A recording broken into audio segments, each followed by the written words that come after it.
नमस्कार प्यारे साथियों, आप मेरे साथ यहाँ पर आज सीखने वाले हैं माइक्रोसॉफ्ट वर्ड।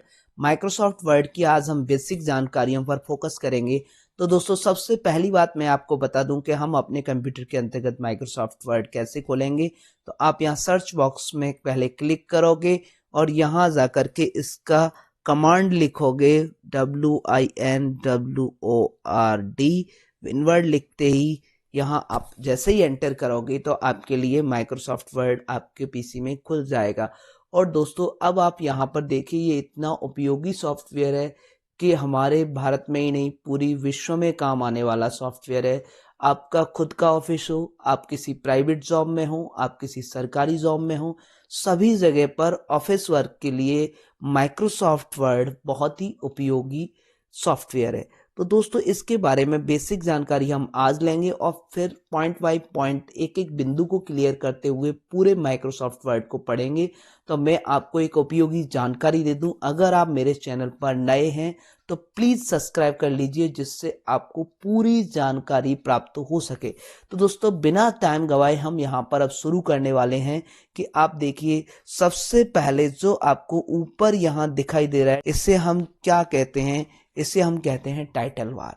तो दोस्तों, ये टाइटल बार में बीचों बीच में आपकी फाइल का नाम लिखा होगा। अगर आपने किसी फाइल को सेव कर रखा है किसी नाम से, तो यहाँ पर उसका नाम आ जाएगा। अभी यहाँ डॉक्यूमेंट 1 आया हुआ है और माइक्रोसॉफ्ट वर्ड लिखा हुआ है।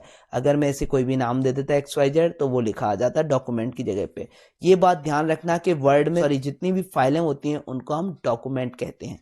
यहाँ आप लेफ्ट में जो देख रहे हो, ये कुछ ऑप्शंस आपको इस कॉर्नर में दिखाई दे रहे हैं।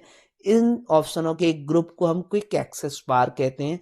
ये क्विक एक्सेस बार क्या होती है दोस्तों? ये ऐसी है कि इसके अंदर कुछ ऑप्शंस खुले होते हैं, किसी मेनू में हमें अंदर नहीं जाना होता और यहाँ पर हमें शॉर्ट में वो ऑप्शंस मिल जाते हैं जिनको हम बहुत ही जल्दी से उपयोग में ले सकते हैं। इस क्विक एक्सेस बार के अंतर्गत कुछ कंपटीशन एग्जाम या हमारे RSCIT SSC वगैरह के एग्जामों के अंदर ये प्रश्न भी आ जाता है कि हम इसमें ऑप्शनों को कम ज्यादा कर सकते हैं क्या।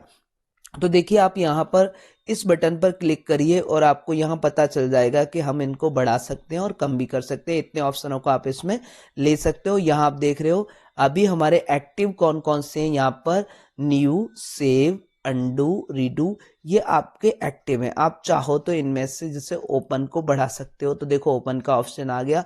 यहाँ पर आप ड्रॉ टेबल को बढ़ाना चाहते हो तो ड्रॉ टेबल भी बढ़ गई।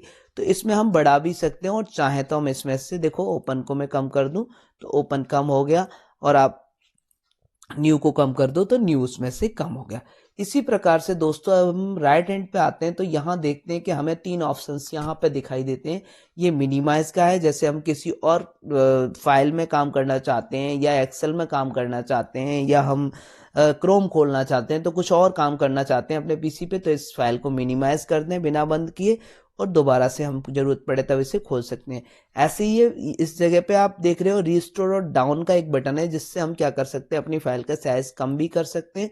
अगर कम फाइल में साइज खोले तो हम इसे बढ़ा भी सकते हैं। और इधर जो आपको क्रॉस का जो बटन दिख रहा है, ये क्लोज के लिए, आप यहाँ से डायरेक्ट इसे क्लोज कर सकते हो अपने डॉक्यूमेंट को। तो दोस्तों, यहाँ अभी ये क्या हुई हमारी, यहाँ पर हमने टाइटल बार देखी, उसके नीचे टाइटल बार के नीचे आप कुछ कुछ जो ऑप्शंस दिखाई दे रहे हैं, हमें जो इधर जो सफेद पट्टी जो दिखाई दे रही है, इसको हम रिबन के नाम से जानते हैं। इस रिबन को दोस्तों हम हाइड भी कर सकते हैं और अनहाइड भी कर सकते हैं। आप अभी यहाँ देखिए, जो क्लोज के नीचे हमें एक बटन दिखाई दे रहा है छोटा सा, इस बटन पे जैसे ही आप क्लिक करोगे तो ये रिबन हमारा हाइड हो जाएगा। और आप जब भी इसमें वर्क करोगे रिबन में, जैसे हम इंसर्ट मेनू में जाते हैं तो ये शो हो जाएगा, फिर वापस कहीं और क्लिक करोगे तो ये फिर दोबारा से हाइड हो जाएगा। अगर हम इसे परमानेंट अनहाइड करना चाहते हैं, परमानेंट हम इसे देखना चाहते हैं, तो वापस उसी बटन पे जाके क्लिक करें और यहाँ जाकर के ये अनहाइड हो चुका है। तो दोस्तों, आप देखिए, इसमें हमें जो मेनू दिखाई दे रहे हैं, file, home, insert, page layout, reference, mailing, review और व्यू, इतने सारे ऑप्शंस के तहत एक हमारा यहाँ पे प्रश्न बनता है एग्जाम की दृष्टि से कि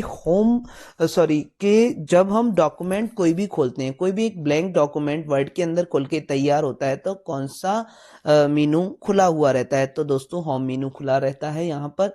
तो अभी आप यहाँ पे देखने वाले हैं कि ये हमारे जितने भी मेनू हैं उन मेनुओं को यहाँ पर एक ग्रुप के अंतर्गत बांटा गया है। जैसे इसे हम क्लिपबोर्ड ग्रुप बोलते हैं, इधर जो फॉन्ट से संबंधित ऑप्शन है उनको हम फॉन्ट ग्रुप, पैराग्राफ से संबंधित है उनको हम पैराग्राफ ग्रुप, इधर स्टाइल ग्रुप, और एंड में देखिए इधर पे एडिटिंग ग्रुप। इसी प्रकार से बहुत सारे ये मेनू के अंतर्गत बहुत सारे ऑप्शंस हैं और इन ऑप्शनों को एक एक ग्रुप में बांटा गया है। जैसे ये पेज ग्रुप, टेबल ग्रुप, इधर पे illuminations group, link, header, footer, text, symbol.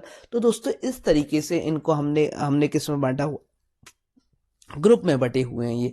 तो दोस्तों इससे नीचे जब हम आते हैं तो हमें एक रूलर दिखाई देता है यहाँ पर, जिसे आप पैमाना भी बोलते हैं। तो ये क्या पैमाना है दोस्तों? ये वो पैमाना है जिसके तहत यहाँ पर हम क्या देख सकते हैं कि हम यहाँ पर देख सकते हैं कि कितने एरिया में हम टाइपिंग कर सकते हैं। तो ये आपको व्हाइट एरिया जो दिखाई दे रहा है इसके अंदर हम टाइपिंग कर सकते हैं, और इधर की तरफ भी ये पैमाना है।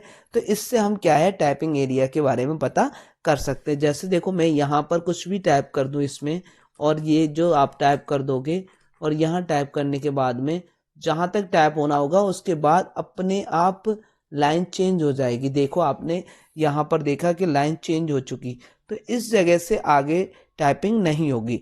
फिर दोस्तों यहाँ हम नीचे देखने वाले हैं इसी के, तो ये आपको जो दिखाई दे रहा है इसे हम कहते हैं स्टेटस बार। ये स्टेटस बार क्या होता है? ये स्टेटस बार के आप लेफ्ट में देखने वाले हैं, यहाँ आप दिखा रहा है ये पेज 1 अर्थात आपकी फाइल में जितने पेज होंगे ये इधर प्रदर्शित करेगा, और ये भी बताएगा कि आप कौन से पेज पर वर्क कर रहे हैं, आपकी पोजीशन भी बताएगा। आपको यहाँ वर्ड बताएगा आपकी फाइल में कितने वर्ड्स हैं, फिर आपको ये भी बताएगा कि आप कौन सी लैंग्वेज पर वर्क कर रहे हैं। तो ये हमें बता रहा है कि हम यहाँ इंग्लिश लैंग्वेज पर वर्क कर रहे हैं। दोस्तों इधर की तरफ जब आप राइट में आओगे तो ये आपको बताएगा कि किस किस स्टाइल में आप अपने पेज को रख सकते हैं। तो प्रिंट लेआउट में रख सकते हो, मैं आपको बताते होता हूँ प्रिंट लेआउट में आपको सिर्फ इसी प्रकार का दिखाई देगा जैसा दिख रहा है। तो आप इसको फुल स्क्रीन रीडिंग में भी रख सकते हो, जैसे इस तरीके से दिख गया। ये मैं क्लोज कर देता हूँ फुल स्क्रीन रीडिंग को। अब यहाँ आपको दिख जाएगा ये वेब लेआउट में। वेब लेआउट में आपको लॉन्ग पेज दिखाई देने लगेगा। फिर आप आउटलाइन में भी इसे रख सकते हो इसी तरीके से, और फिर आप इसे ड्राफ्ट में भी रख सकते हो, तो ड्राफ्ट में भी ऐसा ही शो होने लगेगा। वापस मैं आके इसे प्रिंट लेआउट पे कर देता हूँ।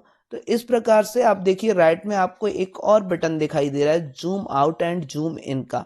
तो जूम इन आप 500 तक कर सकते हो, अभी मैं 100 पे वर्क कर रहा हूँ। और जूम आउट आप कितना कर सकते हो? जूम आउट का मतलब है कि आप पेज को छोटे रूप में देखना चाहते हो, और जूम इन का मतलब है कि आप उसे बड़ा करके देखना चाहते हो। तो बड़ा हम 500 तक कर सकते हैं और जूम इन हम 10 तक कर सकते हैं।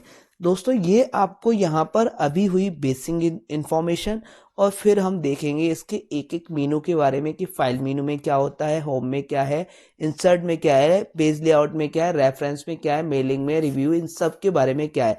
तो अभी आप मेरे चैनल पर नए हैं तो इसे सब्सक्राइब कर लीजिए, क्योंकि आपके जीवन का बहुत ही इंपॉर्टेंट वर्क है आज के समय में माइक्रोसॉफ्ट ऑफिस सीखना।